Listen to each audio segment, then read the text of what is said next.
Welcome, welcome, loving challengers. Welcome back to another podcast. And in this episode, I will be interviewing an incredible human and friend, Anita Dickinson. And where we're going to start is, of course, I interview women that are disrupting the status quo.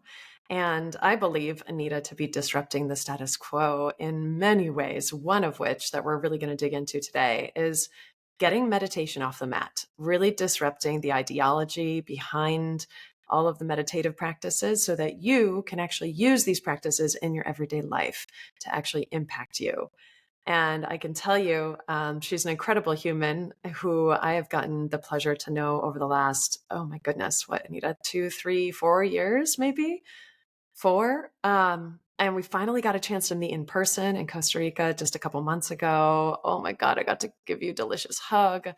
So, for those of you that don't know Anita, she has been practicing yoga since she was about 19. And of course, what goes with yoga? Practicing law, of course, clearly.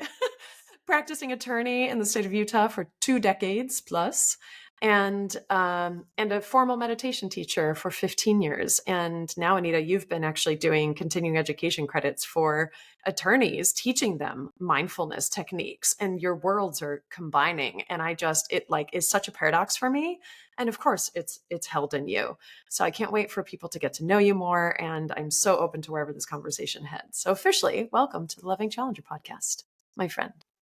Thank you, friend. So good to see you again. Yes, yes. Oh, that made me think of that magical swimming pool cacao ceremony.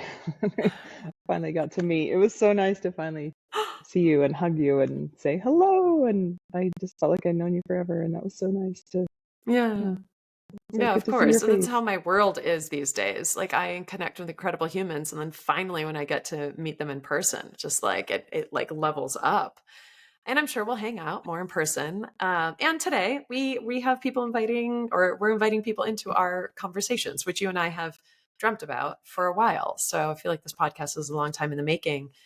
Um, I would love to hear your philosophy on meditation. Like why meditation? Why is that important? Mm. There's not any aspect of my life that hasn't been exponentially changed by it. If there were Mm. one thing, um, I know there's all sorts of tools and help and guides and things and, about humaning. But this is the one thing, like I would have given away going to law school. I would have given away I would have given, like, note that, yeah, note that, because it really has affected every facet of my life. And every facet, from physical and sleep and um, humaning to connecting to intimacy to everything, joy, exponential Mm. joy. And yeah, it's like this is yeah, I am so grateful. I don't know how I came upon this practice, but I'm grateful that I did. Yeah. Yes. Could you explain? I think you're the only person I've talked to that uses the term micro hit practice in when you talk about meditation. We did a micro hit, by the way, people, just so you know. This is how I start all my podcasts. Anita let us in a micro hit of meditation. Can you Mhm. describe that to people, what it is and why that is an important part of your daily life? Oh yes, yes, I love them. I've been doing them for a long time, and I will give credit to one of my teachers. Unified Mindfulness, Shinzen Young was one of my teachers, and some of my teaching and training I learned from him. The word micro moments or micro hit or micro, and I just love it. I'm like, oh, that is so, on so many levels, amazing. And it allows you to stop on a dime, no matter where you're at in the day, and clear the decks, start the clock, like reset the clock, right? A lot of what meditation does is an unraveling of all of the, in modern psychology terms, like body keeps the score, or like so Mhm. much input coming in, I don't know where to put it. Um, we're overdosing on input. And it's a way to like clear the decks. There's a purification process or an alchemization process to meditation. It's like clearing the decks. So you're present and you show up and you're like, oh, I'm here in this moment. I'm present in this moment, metabolizing this moment as it's happening. I'm in this present moment. So the micro hits or micro doses, like you can stop on a dime through your day and you're not coming home at the end of the day with like 100 moments of like stress packed in you or whatever, you know, you like, it's like you get to clear the decks and they're little powerful under 2 minutes practices, 10 minutes or under, usually 2 minutes or under. And they just, you stop on a dime, you fully do some kind of technique. There's a million different amazing fun micro hits you can do. And it's like a breath of fresh air. So it's like your day just got a 10 or 15 breaths of fresh air. And Oh, yeah, it's like karma. You're like clearing the karma decks. yes. What you just Yeah. said there is beautiful. Like metabolizing your day, metabolizing the present moment. What does that mean for you? Because I know how that hit me and how that felt inside when you said it. Oh, it's like you're fully open. Your sensory system is fully open, and you're just like eating it. It's juicy and delicious, and you're taking it in, and you're like, yes, you know, and it it's ripe with a million possibilities. Yeah, And you're bringing your senses. Maybe we do one right now just to give people an idea of what it is. A short practice. So if you're driving a car, please, I mean, maybe you can keep your eyes open doing this. And just bring us into what does that feel like? Okay, let's do a micro hit, Anita. okay, let's do one. Okay, so wherever you're at, find your posture, and it's just an alert posture. You could be doing this walking or standing or whatever in your car, hands on the wheel, both hands, please. And stretch up, settle in. And we're going to just, the first kind of clearing we're going to do is just a nice long exhale, like,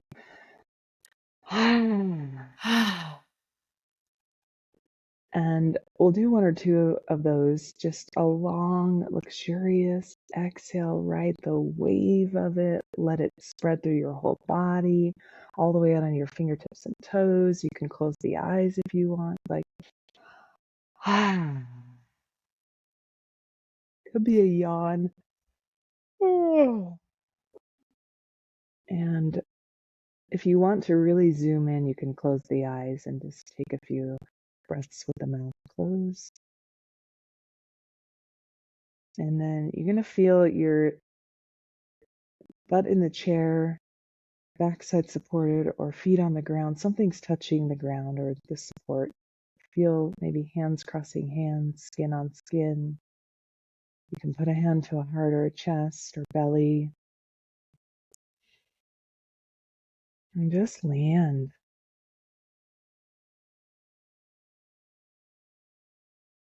And we'll drop a little inquiry like, what is it like to be me right now? No judgment, no aggression, no good, bad, right or wrong. Just like, oh, and it's like a curiosity, like, ooh, I have butterflies in my stomach. I'm kind of excited. You can feel the temperature on my skin.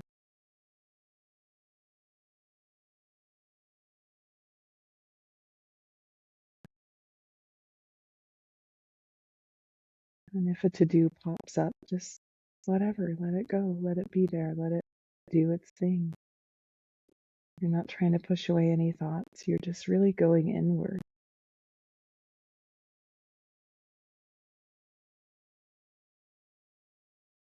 Landing. And with the last few breaths, just focus on the chest or the belly. Let the belly become full and soft and round. And feel the belly or chest expand and contract. Take up space with your belly and chest. And then start to slowly, when you're ready, blink the eyes and come back online. into this space.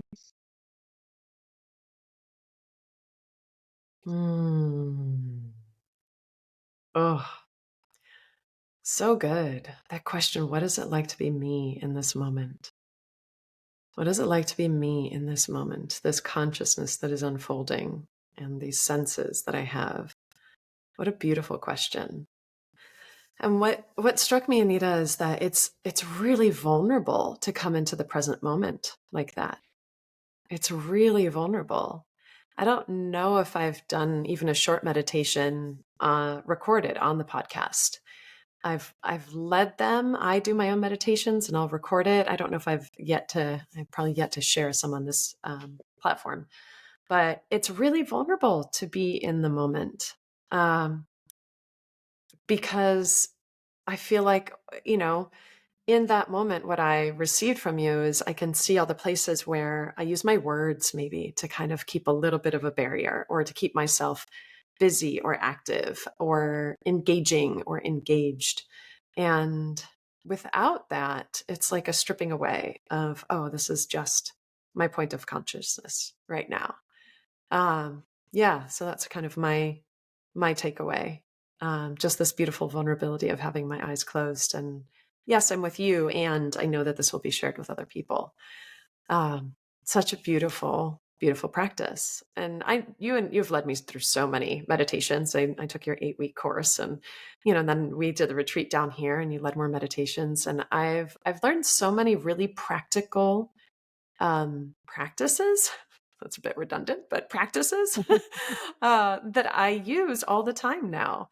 We can share a couple, but I'm wondering for you, what are like your go-to, and how do Mm. you take your own practice off the mat in your day-to-day life? Like what are the tools that you pull on right away when you're going through something? You're like, okay, this is why I meditate. I got these tools. Yeah. Ah, thank you for that share. What a beautiful share and great question. I'm going to say one thing about your share, the vulnerability bit. Mm-hmm.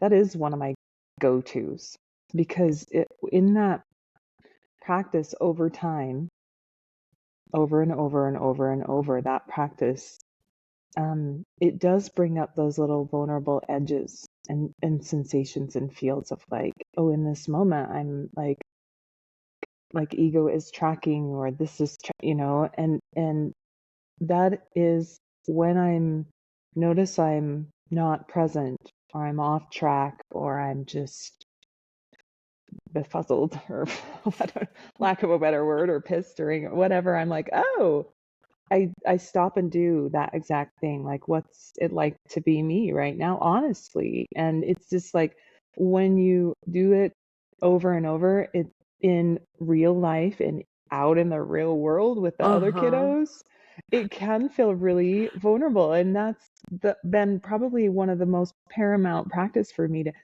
be in that and feel that because it's like I am totally not abandoning myself in that moment and I'm Oh, acknowledging that vulnerability. I'm like, oh, okay, yes, yes. And um and that's been probably the most deconstruction kind of meditation practice go to for me. It's just like, oh, I love that. You're not abandoning yourself in that moment. You are with yourself. And oh my God, I had a flash of you with your clients and how you've put this to work in your law practice. And I know that that's what makes you a standout attorney, even though I know you're headed more towards teaching meditation now than practicing law. But of the stories you've shared with me on how real you show up with people and how present you're able to be with people and the space that opens up, I would love for you to speak to anything that arises there and how you practicing meditation, in this way has helped your career as an attorney, oh yes. or maybe in the non-traditional sense too of, I Oh. think, some things that you make available that aren't available if you're not that connected with yourself.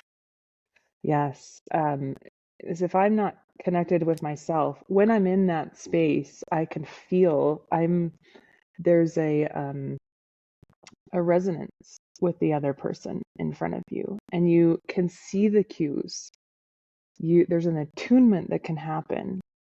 And then you have the bandwidth to ask, to inquire about it and ask the questions that get through at what's really like agitating them, or what they really need. Like, how do they need to be seen and met in that moment?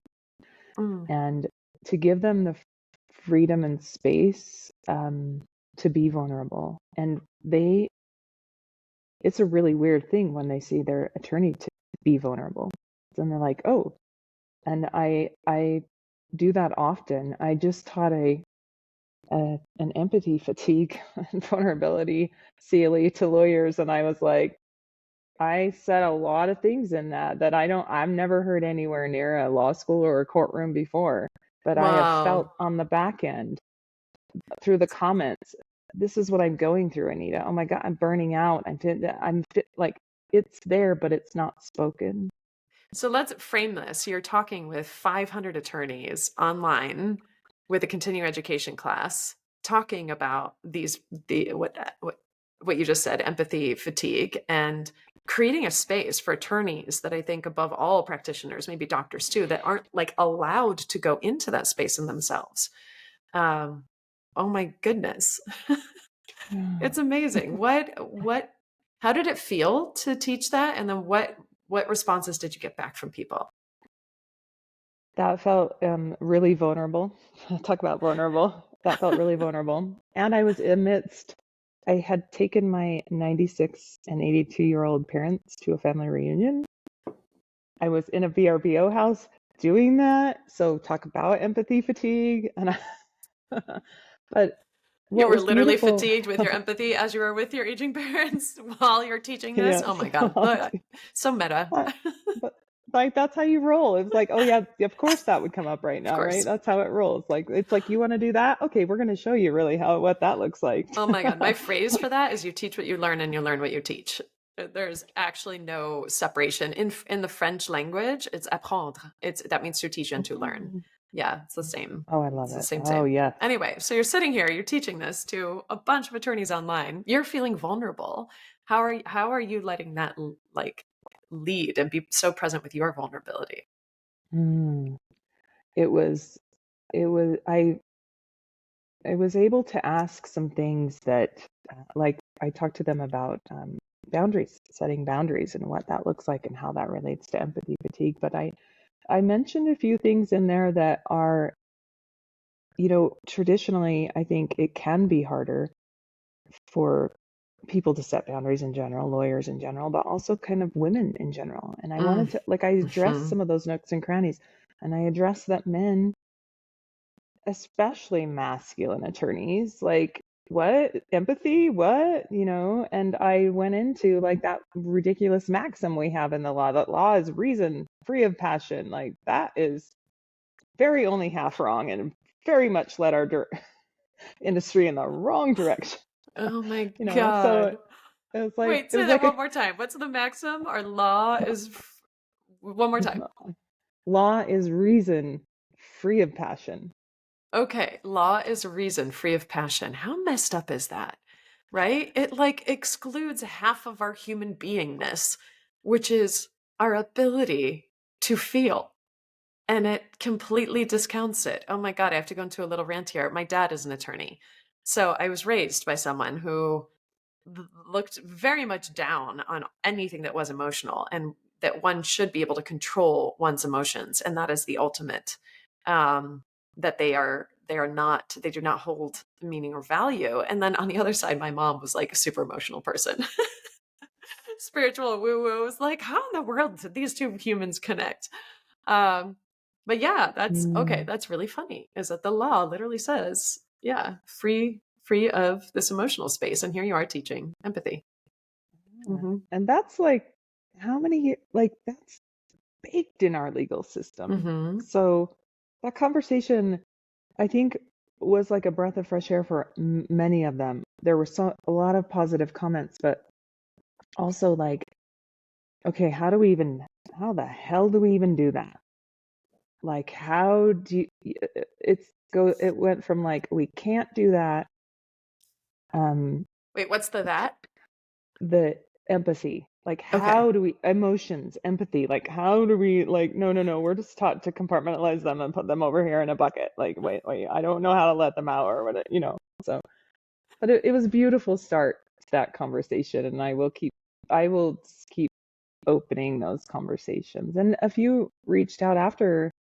What was really touching was one of them, someone reached out afterwards and said, I had an awakening experience a couple of years ago, and I've been having a really hard time reconciling that with this practice. And I would love to speak to you about that. And I was like, oh God, my heart went out to that person, because I'm like, I know what that, Mm-hmm. it's like you feel so foreign after you go through that deep experience, and then you're walking in daily life and you're like, how do I reconcile? It can be very jarring. Mm-hmm. And so that's what, another reason I love, you asked about practices, this is why I love daily life practice. Mm-hmm. We have to bridge the two, or we're going to be dual. Like, you're walking through the world dualistically, or half of you is walking through the It's world. not If invited into your life. Yeah. Mm-hmm. Yeah.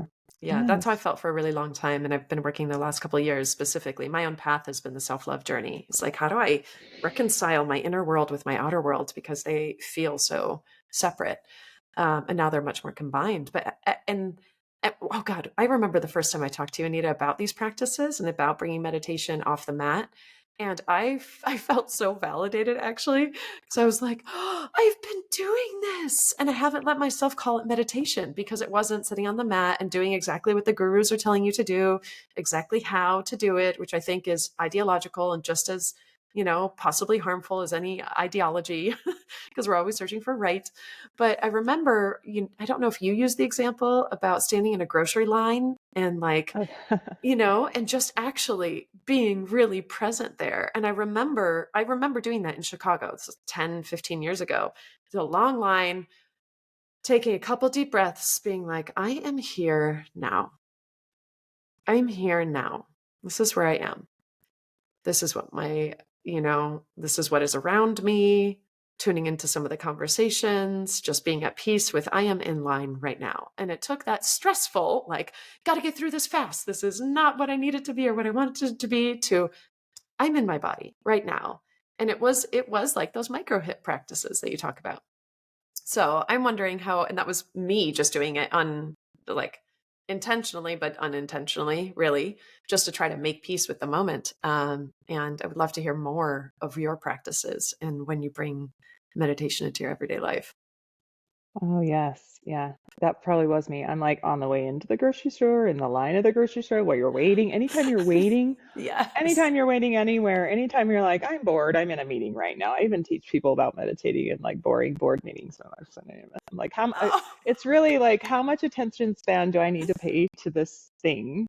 Like, I don't need to Mm-hmm. talk in this meeting, or do I need to talk in this meeting, or am I on this treadmill, or what, there's so many moments left on the table that you could meditate. The people are like, I don't have any time to meditate. I'm like, oh, baby, you got time all over the place. Oh, yes. You're like, I call It's like, bullshit on that. You got 2 minutes here, yeah, 2 minutes there. yeah. Yes. Oh, I So like love it. all over the place. So by the time your day is done, you're like, oh, I've meditated for half an hour already, or an hour, or whatever. Oh, teach Um, me the one about in a meeting. What do you do if you're in a meeting and it's really boring? uh, How are you using that time? oh yes, yeah. You can do like a foreground background practice, where you like Okay. put the meeting in the background and you pay like 20% attention onto that.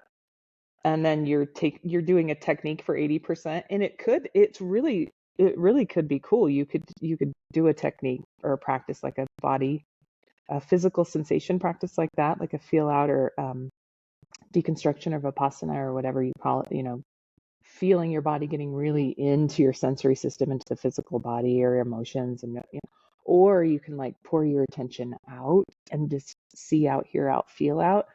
And people love that, because you are meditating, and you are like, that's the deepest attunement.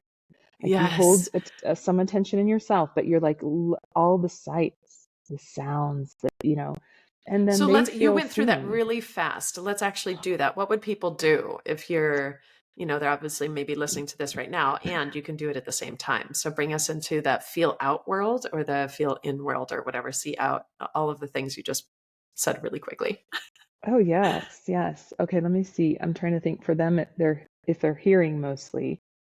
So we'll go into so you could go into your body and just like feel your belly from the inside out, or your hands, yourself in your space, your heart beat, maybe your breath, however you connect to your body. And then And you hold call your that attention. feel in, right? You're like feeling all the sensations on the inside. Yeah. Okay. Feel out. Sorry, feel out. It could be emotions. I usually categorize that. I use the unified mindfulness. He does feel in, feel out, but it basically emotions, physical sensation. Mm. Be with your emotions and physical sensations. Mm-hmm. So you're gonna well, let's do this one for the rest of this podcast. Ooh, this will be fun. Mm. So for the rest of the podcast, feel the emotional sensations in your body, the physical sensations, and then just let the waves of words come over you. What I'm saying or what you're saying, Megan, and just talking and being in the room. And you could do that, like hear the words. How do the sounds hit your body? How do what pings in terms of emotions come up after that, or ping after that? So you're kind of attuning to your body, but in this scenario, words are coming at you, sounds. So you could Mm. hear the sounds or hear the words, and you're not just hearing the words, but it's like the tone. Ride the wave of the tone, ride the wave of, the sounds and the conversation. Like really let yourself dig in there and get really juicy with that. And then Mm. notice how it hits your body physically and emotionally as you go through it. So that Oh, could be that one is way to do high that. level awareness. A lot of these are awareness techniques, right? To bring you into the present moment. Because that is, I mean, that's where all of our power is. That's really all we ever have. So it's funny. Yes. Ah, yeah. Yeah. But we're just so trained to kind of be up here and be in the future or in the past. And awareness, all of these practices bring you highly, highly into the present moment. I remember too, you've walked into that, I like your see in or the kind of feeling practices there. And then also I remember learning from you just a kind of a going through the external sensory system. What am I feeling? I've got my hands on my legs, and I'm present to where the skin is touching there. And I'm present to hear. So how you would say is hear out. I hear the sound of my voice speaking. And now I see out. I'm seeing the ring light in front of me. So all of these I've learned from you just to really get myself into the present moment. And it's such a relaxing technique too, because it's really hard to freak out about the future when you get hyper present. Right? It's That's like, but yes. this is happening right now. No. I am sitting in this chair talking with you. That is my current reality. Yeah, so much of this is helpful to get, uh, to get all of us into the present moment where we can actually affect change. Uh, I would love for you to talk more about this idea of the ideology and the guru model and how that is becoming outdated. Mm. You and I have, ranted on that outside of recordings. Yes, yes. Oh, totally. And then I want to tie a little thread back when you were saying being here. Like that's the joy of this practice. People don't realize like that's the weird joy spot of this practice. Whenever we're outside of the present, we literally are distracted, not satisfied, not, So it's like this deep coming home Mm. in the present moment is the only like that is the like there's this I talk about like background or always present satisfaction and joy. Mm. And it's one where it like pulled, and then you stop and you're like, oh, there's Megan, oh, okay, I'm here. that Oh, moment. And it's like the weird thing that nobody talks about with this practice is that's how the present moment like really is this deep like satisfaction. Not like happiness goes away or but that's like utter joy and satisfaction can only be in those moments. And so it's like yes. training in those. And then um so the guru model is it's a strange little model that we have. Like the maxim and the law, like it's kind of the same thing over here. It's, I mean, traditionally, lineage teachers, gurus, monks, Buddhas, arhats, these amazing enlightened beings. A Buddha is just a person who learned something and didn't go on to be an arhat, decided to stay here and teach, and is like an awakened being and just like taught something. So like that's how I see like the last living Buddha came up with a beautiful sensory system, way to explore the sensory system to Mm. get out of misery and shared it with us all. And I'm like, oh, thank you so much for that. Like, thank you for that. Thank you, amazing teacher. Mm-hmm. And what's so ironic is he was actually, they kind of joke about him being like a bad student. Like, he wasn't a bad student, he was a great student. He went and studied with this guru and teacher, and this guru and teacher, and this guru and teacher. And they kept saying, oh, you're a good student. Stay here and do my method. Be my Mm. pupil. My method, my way, you know? And he was like, still not out of misery yet. No, still not out of misery. So he like, I think of him as a little hodgepodger. Like he studied all these different practices and then he finally just sat down and like like that's the story under a Bodhi tree and was like, I'm gonna figure this shit out, you know? And Buddha the hodgepodger. Yes. oh my gosh, I'm gonna get flack for that one. Hey, it's um all free. All open here. Love it. yeah. Yeah. But it was traditionally wisdom that was passed down from the guru or teacher or guru or teacher to student. And there were reasons it was a direct transmission because there's a thing like it's called Shaktipat or energy transference. It doesn't mean that you're like, it's just being in the presence of someone and it kind of spreads out and it permeates. And so they can really sense, did you get it? You got it? Yep, you got it. Yep, you know, or there's this other, right? We don't just do everything verbally. So there was an importance to that kind of transmission, but it was very locked in and into mostly male, masculine Mm. lineages. My way is the best way. Don't Hmm. do that way. Don't do that method. My lineage is the best, you know. And so this is how it affected me. When I first took a deep dive, I had been teaching yoga for about 20 years and practicing law, and I was just like pummeled. I had been pummeled as a criminal defense attorney. Like it was like I saw so much carnage, literally, and my brain was like, I probably had ADHD or whatever. Like I was just like, I cannot quiet this mind. I Mm. saw a 15-minute TED talk about them giving this to prisoners, like lifetime. You're not getting out. You're in for a life sentence, prisoners, and they were so at peace. And I was like, What did they I don't give? know. Giving what? uh, Giving this, it was a 10-day Vipassana meditation Oh, got it. Okay. that And this for woman people was that don't talking know, about. what is Vipassana? So it is a technique of meditation, a very lineage guru this way kind of passed down technique of meditation. It's a deconstruction or a scanning kind of technique, and it's very much in the physical range. They focus on the physical sensations of the body, and you kind of scan through. You go in through like anapana and breath work or focused concentration, and then you bust out into a deconstruction kind of meditation. A lot in the physical range, and I just saw that, and I thought, if they can get like if they're, I want that. What is that? And so Mm. I just signed up and went, and that was the first one I went to, and it was very no yoga, no movement, no, none of that. Like And I And no understand talking why. and no No, communication. Okay, so that's really important too. I know that you take that for yeah. granted. It's like this is no talking for 10 days. No, No oh yeah. interacting, really.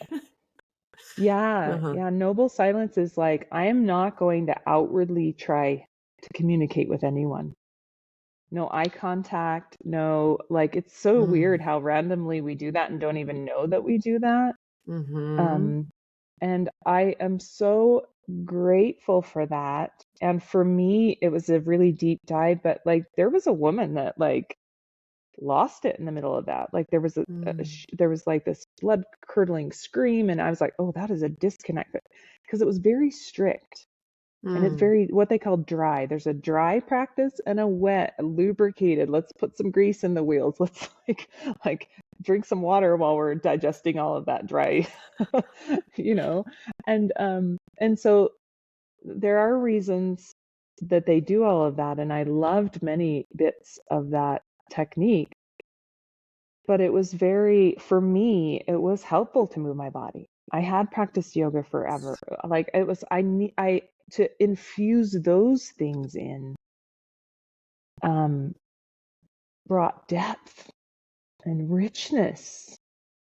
So were you breaking And the rules, Anita? Did you move your body while you were doing your first 10 day? oh my God, I think everybody does there, Yeah. but yeah, I had to. Well, you Good have little to. rebel. That's why you're here. You're like, dude, I know you're teaching me how to do it this way, but I know my body and I like meditating moving. That's where I feel very joined with you too, because I find meditation in my movement, in my yoga practice, in dance, in stretching. Feels like it is one of those things that I stretch so I can feel the boundaries of my body. That is why I like Mm, stretching. Like, yes, it's helpful and healthy, but I like it because it literally reminds me, oh, there's my back. Oh, there are my shoulders. Oh, I feel my hands. Oh, I feel my neck. That's what a neck feels like. And it's meditative. It brings me into my body. And I like that. And I always thought, people are like, no, you have to sit still when you meditate and not talk. But I'm like, I move when I meditate. Sometimes, not all the times, but I like my moving meditations. So you were the first one that kind of gave me permission to like see that as a practice of meditation, even though I thought it the whole time. And I'm just kind of like this inner rebel, like, okay, everybody says you no. have to do meditation one way, but I don't. I think there's so many different ways. So Mm, yeah, back to your mm. experience of your 10-day first Vipassana, what you did, how it hit you, and then also how that fits into the bigger picture of this, I guess, guru model. Yes. Yes, and it's like yes, and with the body, that was really important for he you're going in so subtle and eventually just not even moving for hours at a time, like, and it is very hard on a body, on a Western body especially. Hmm. But there is an importance to stillness and silent meditation and on the cushion meditation. But I've seen it so much over and over.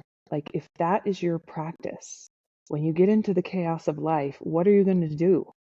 Like, you can't just go, oh, could you all just shut up for a minute so I could like get in my, you know, yes, Try raising yes. kids. That's like, yeah, no, not gonna fly.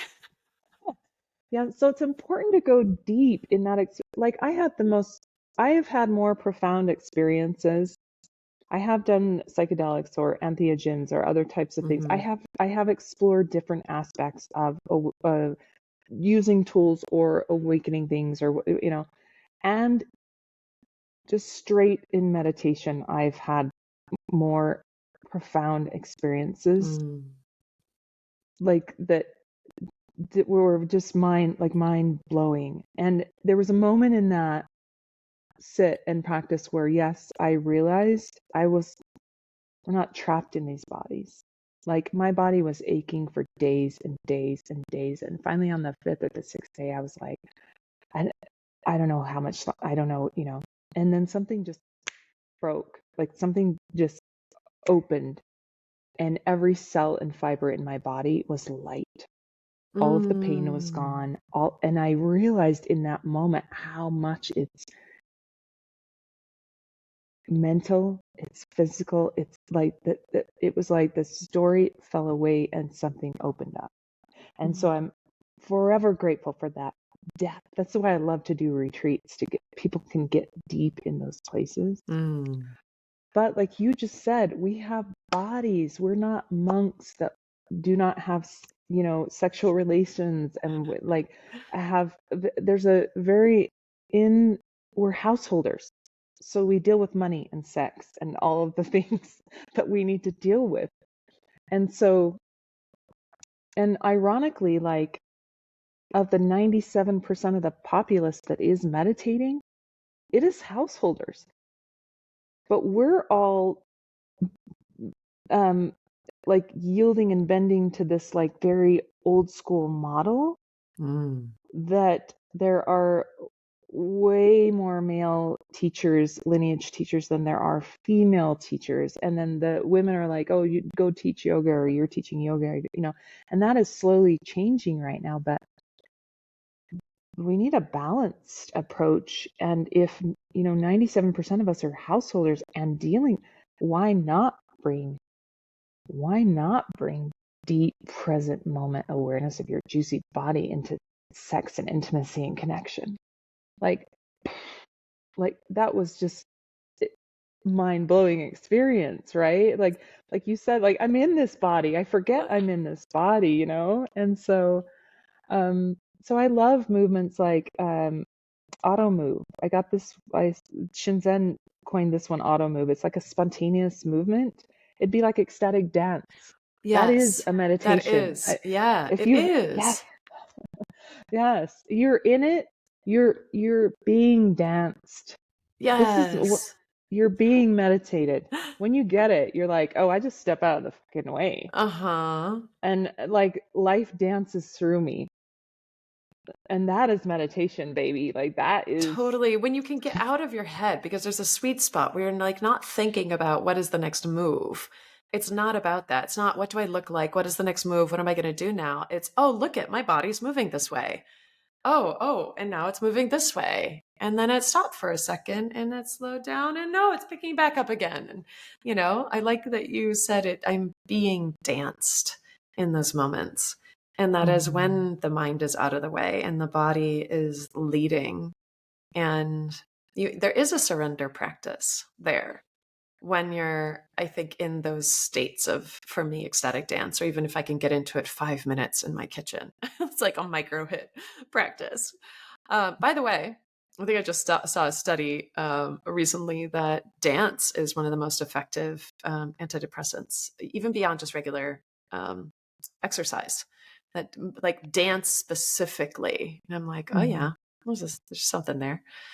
There's something Anyway, there. back Oh. to women, this conversation around, I love that you use the word householders. I don't think that's ever a word I've used. Like, I'm a common householder, but yeah, it's like I live life. I don't have everybody doing this stuff for me. I got to wash the dishes and get the kids to school and do the work and do the computer stuff, all the things. And there is an interest in incorporating these very helpful practices into day-to-day life more and more so that we can get off the mat and we can, like you said, when we're in the thick of it, we're in the shit, we can't like tell everybody to just stop, like, hold on, I need to calm my nervous system, so you all need to be quiet for 20 minutes. So what are the practices that allow you to take everything that you've learned from so many different teachers? And I'm going to call you a hodgepodger too. You are a hodgepodger, Anita, like the Buddha. You're like, I'm just going to take a whole bunch of this and then I'm going to do it my own way and just teach people and give people permission to use it how they want to. So what are your go-to exercises when you're in the thick of it? Yes. I I do a lot of metta, loving kindness, compassion too with myself in those moments. Um, so there's kind of three main styles of meditation. There's like um, deep concentration, samatha, shamatha, calm abiding. This is like the calm, chill out aspects. And then you have the insight producing types of meditation practice. That could be even described as like Byron Katie work, deconstruction, insight work, right? But we have to get still enough. These are like two wings of a bird. Like you have to get still enough and concentrated enough and in your sensory system enough that you're with it, you're riding the wave of it, and then you're not reacting to it. So then you can like deconstruction, like Mm. Vipassana is a deconstruction, Byron Katie work is a deconstruction. Even things like internal family systems. I'm Yeah. doing repair IPF or not IPF, ideal parent figures, and that like Oh. that kind of work is Mm-hmm. deconstruction work. And then the third aspect that you pull in always, this is like your self-love, Megan, that you hit the nail. You're like, this is under all of it. This is throughout all of it. This is the lubricant for all of it. It's like the self-love, the like hold myself in compassion and kindness and stop um, dominating myself Yes. and just acknowledging where I'm at, meeting myself where I'm at, window of tolerance. There's so much meditation that happens outside people's window of tolerance. So when I was in that 10 days, you bet your ass I was outside my window of tolerance a lot. Mm. And you're there to untie a bunch of knots, but you're also with that strictness tying knots. Like Tying you more have to, knots. Yeah, describe that yeah. again. So you're saying people are there's you said there's so much meditation that's done outside of your window of tolerance. And for people that don't know, that window of tolerance is kind of that sweet spot where your system is regulated. Otherwise, when you go out, you're in fight or flight mode, and or fawn, freeze. It could be anywhere there. You're not present, or you could disassociate. So you could go like, oh, those methods aren't working. I'm going to shut down because I can't get out of what is here. So I'm just full on going to shut down. And that's not a meditative state. Shut down and disassociation is not a meditative state. That's a give up state. But if you're trying to meditate and you're outside of your window of tolerance, you're in your analogy, you're trying to undo these knots, but really you're creating more knots. You're the way you described it to me before was white knuckling through meditation. I'm going to meditate harder. I'm going to do this harder because that's our type A Western model, right? Of I'm going to do this shit. I'm going to meditate like no one else, which is so funny to me because that's literally the state of mind and the state of consciousness that we are trying to relax. But we do the counterintuitive. We do the thing, which is like, I'm going to use this tool more because it's my go-to tool, right? I'm going to dominate myself until I meditate how I'm supposed to meditate. It's just funny, isn't it?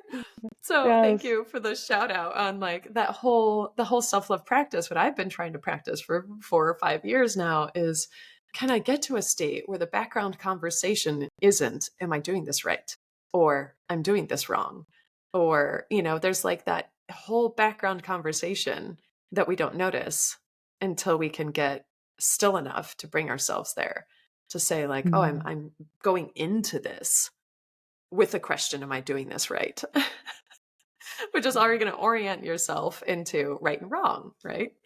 Oh, it's so yeah, funny. Aren't we funny yeah. creatures? We are so silly. We're like, I'm gonna undo this, but while I'm undoing it, I'm gonna do this. I love that. Yeah, yeah. And it's it gets to be so fun when you have that meta loving kind that as the base, because I laugh at my shit all the time. I'm like, Isn't oh, it look at so her, she's all funny?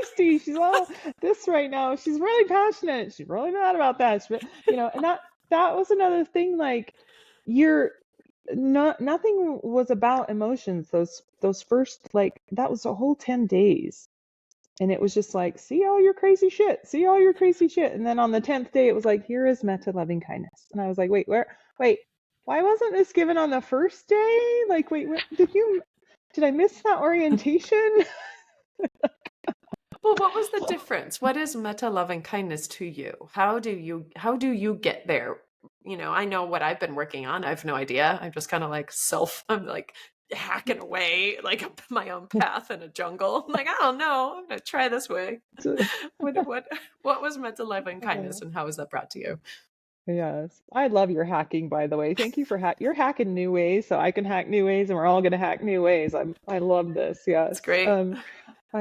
So loving kindness, meta loving kindness, is this is like the epitome and the tool and the baseline for empathy.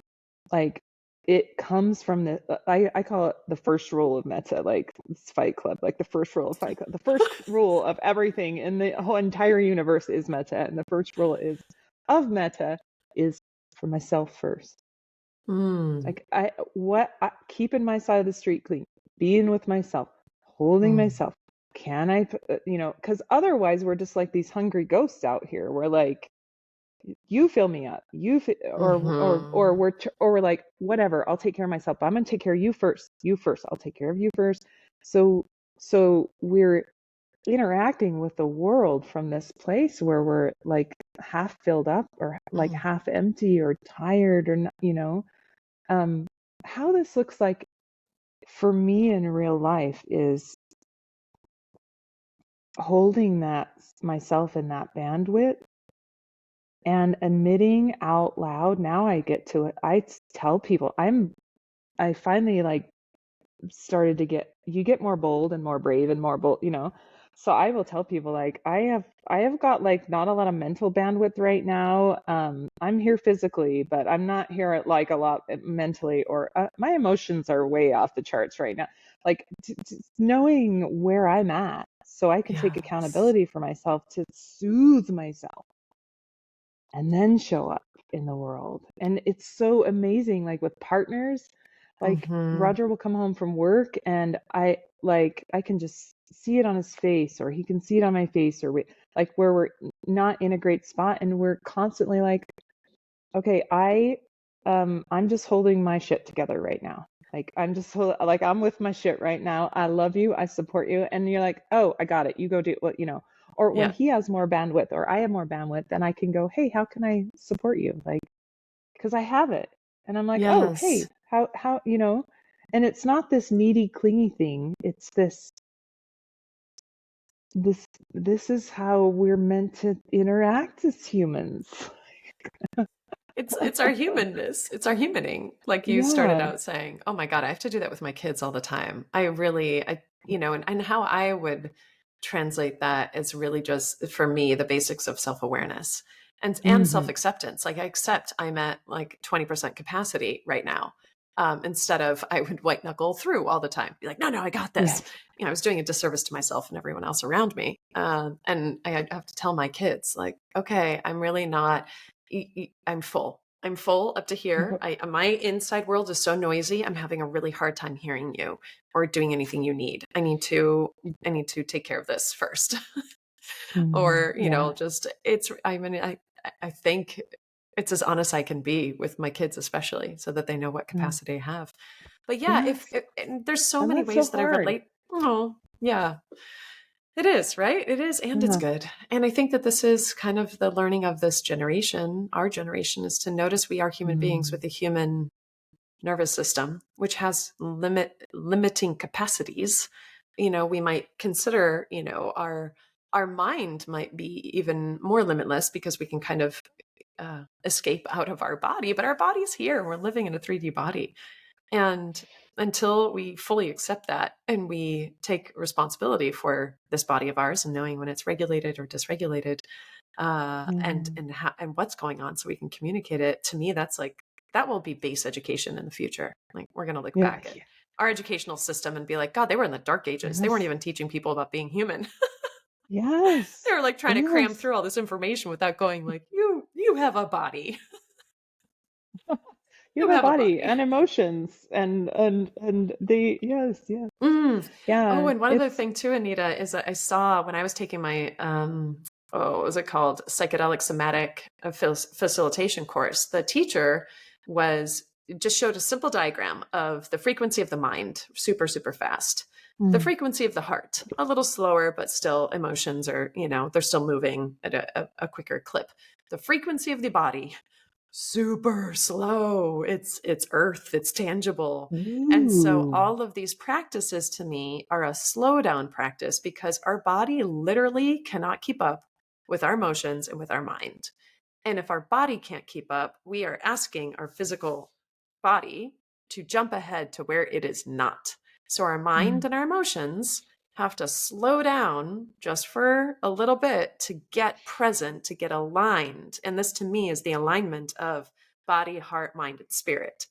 And when we get aligned, then we actually have access to our full power.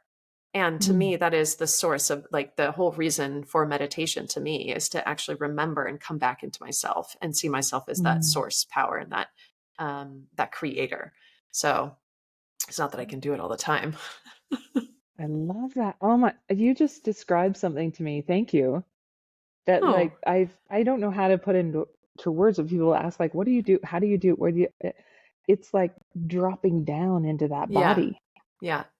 When you Yeah. said that, like the mind is up here all over the place and the heart is here, but it's like it's just like a dropping down and back and deep and slow, and it's just like so when you said that I was like, yes, that's what. Yes. That. My Thank you, hacking my away at friend. stuff does pay off. I just have to hack a really long time, man. Sometimes I'm like, what am I doing? What is this? I don't know. But I That don't was know. I like to go off on my own path. I like that you described the Buddha as a hodgepodger because I feel like that's, I'm like, don't tell me how to do it. I'm going to oh, figure it out. I'm going to carve out a path and I'm going to, oh, I'm going to do it this way. Oh, it's so funny. oh. Okay. Well, Wrapping up. we're all Buddhas. Like Yes. Oh. we are all, and I think the next living Buddha is I love what is it? I don't know. Shinzen wrote a book. I can't remember the name of the book. The Science of Meditation or something. But Mm-hmm. at the end of his book, he talks about the next living Buddha that's coming, Mm-hmm. like the next Buddha. And I love the way he describes it. He's like, it's kind of the images of it are like, is it Gauguin's, the thinker, like Uh-huh. the guy's like, and Rodin. he's Yeah. like, or Uh-huh. Rodin's, the Uh-huh. thinker. He's like, it's gonna be all of us. It is not going to be Yes. one. We've got to get out of this one Buddha Yeah. model. Like what any human being has the capacity. You are a Buddha. You already are. You just forgot. You already are. You Yes. just forgot. I imagined everybody listening to this got the snap. And if you're still doing her practice, Anita's practice of feel, I hope Yeah. you felt that jolt. Did you feel that jolt? And did you feel the truth of her words? Did you feel that? Ah, just remembered. You I felt already it. are. Just remembered. Oh, you already are. You're here. I love that, and I so believe that. And I wrote that in a journal. I felt blasphemous when I wrote that in a journal when I said we are all gods. We are all Jesus. We are all pieces of it. And any concept of the externalization of that is a release of our full power. And I'm not Mm. willing to do that anymore. I wrote that when I was like 20, maybe 22, when I was living in Barcelona. And I'm just no longer willing to withhold that. And I do believe we are all Buddhas. I do believe that we are all on this path. And I think it's, here's my impatient self. It is far too slow. The guru patriarchal Oh. hierarchical model is too slow for where we are going. It is not going to pass through this next leap of growth that we are in as the conscious humanity. It just won't work. It's the network model. It is exponential. We are in exponential growth. And that's why for me, everyone I work with, I see them as the gurus for or the not gurus, there's another model. There's like they're the catalysts. That's it. They're the catalysts for anyone that they meet. And so in ways, hopefully this has catalyzed something in the listeners and that they can then go Mm. and share that little piece and catalyze other people. And that way it's explosive, it's catalytic, and we can shift our consciousness. Oh my goodness. Like we don't have to wait for any one person. We couldn't ever take one class led by one person. There's so many billions of people out there. That is far too slow. Everybody, for what you know it. Where's your inner knowing? Go share that. And then the people you share that with, you will inspire. And then that just keeps going. So, Yes. Too that's it. slow. And I'll add too dull. It's too slow Oh, and it is we need some spontaneity, some spark, some creativity, and this is what all these practices like auto move, like we're going to need that. We need to get sharp and open up the network channels. Like that's too slow and dull. Like I don't want to do that shit anymore. That is boring to me. I love it. I love you. None of that boring shit anymore. No, No. no Oh more. my God, so fun. Can I tell people how fun you are? Oh my God, I want them to go on your Instagram channel because you create little videos of you like roller skating around your house. Like you have this beautiful house out in Utah and it's like gorgeous scenery and you have a patio, right? A wraparound patio and you just do laps around there. You are like the spunkiest, like fun, charismatic, and yet so deep in that play at the same time. It is so beautiful, Anita. I am so glad to call you a friend. I am so happy that you are like really, really stepping into your inner knowing and your wisdom. I've seen you go from I think fully practicing law with just kind of teaching meditation on the side to now fully teaching meditation, and you're hosting retreats. Can you share with people? Please share with people how they can find you, what you've got coming up, and just the word that I use or you use a lot, the juiciness that you're creating in your life. Oh, yes, yes. Oh, thank you, thank you. And right back at you 1,000 times, Megan. Like, oh my goodness, I just feel the same way. And yes, yeah, I have decided this last couple of years, I'm like, no, I got to put my energy in this box and we got to go more full bore here. And it was like the old school thinking of like, oh, you have to donate your time and you have to do it for free and you can't do it. All this like really weird, old school, rigid kind of thinking. And I was like, but they're not doing retreats that incorporate movement and breath and deconstruction work and Byron Katie work and all. Like we could just be hitting this from so many different, more effective angles. People like, what are we doing? And so, plus, I love about retreats. I'm doing a men's one in August, and it will be a deep dive into breath and all of the ranges and nuances of breath and breath work. And then I have a 7-day women's one in September on the 20th after the kiddos go to school in southern Utah. Beautiful. They're always out in Mm. nature. I kept some things. Noble silence will be through part of it and then part of it not. And there's a bigger integration period. And there's a daily life. How do I pull this out in daily life? And then there's an ongoing community support with all of this. I do weekly sessions with all my old students. And um, I'm so excited to offer those. And then I do teaching like 8-week basics of meditation. I usually walk through students through basics of here are 8 sessions on it. You practice it, you learn the techniques, and then we come and play. We're like, oh, now we all have the same language, and now we're gonna dig in and play and get juicy. I love So, it. I love it. yeah, I can attest yeah, to, I want to go on one of your retreats. I know it will happen at some point. yeah. And I did your 8-week course and it was incredible. I use those practices all the time now, all the time. The ones that we've talked about today, the metta, love, and kindness, the one that you invited people to practice throughout, the feeling in, the noticing, like the just noticing of this. I think all of what you teach people helps heighten awareness. And it is through that heightened awareness that is our seat of power. Awareness and attention is our number one resource. And you are teaching people how to cultivate and yield that power that each person has. It is incredible, Anita. So where do people Mm, find you? What is your thank website you. and what is your Oh, Instagram? oh, thank you. Yes, enterzenhere.com. Enter Zen here. And it's on Instagram, Facebook. If you want to do, I do a lot of teachings on Facebook, and that's where I do my weekly stuff. But on Instagram, and then to look at the retreats, the women's retreat is up on my uh, website page right Yeah. now. But It looks enter Zen gorgeous. Where here. is that? I was like, is this Sedona? Wait, it looks like Sedona. It's like Red Rock. Where is Oh, it? yeah, that is on like a 4-acre private estate in southern Utah.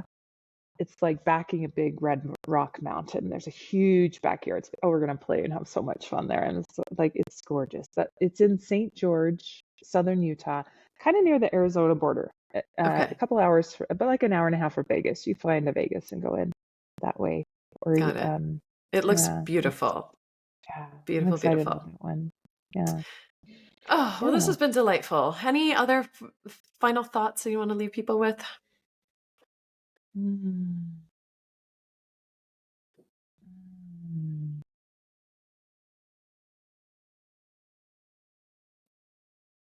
Curiosity. Mm. Just get curious. Meditation is curiosity. And yeah, it's curiosity. It's beautiful. That's beautiful. I love the pause that you took to really be present with what else you wanted to share. That is you doing your Oh, practice in the moment. I love it. I love mm, it. I love thank you. you. I'm so excited for Mm, you to spread your beautiful joy and wisdom throughout the world and keep playing with you. So yeah, thanks thank for you. listening, Always everybody. fun. Thank you so Mhm. much. Mhm. Bye.